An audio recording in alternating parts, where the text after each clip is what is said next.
how to find your Twitch stream key. In this video, I'm going to show you how to find and copy your stream key on Twitch. I'll also be showing you how to reset your stream key if you need to. And if this video helps you, please consider giving it a like and also subscribe to my channel because that really helps me out. And also check out Lo-Fi Update on Twitch. It has lo-fi music with live data such as news, things like that.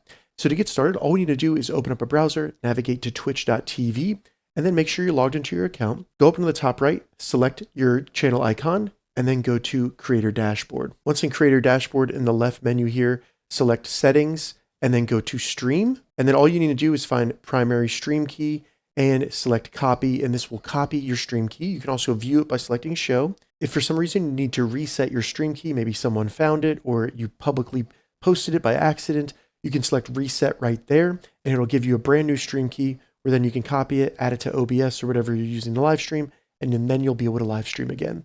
If this video helped you, give it a thumbs up, and please consider subscribing to my channel.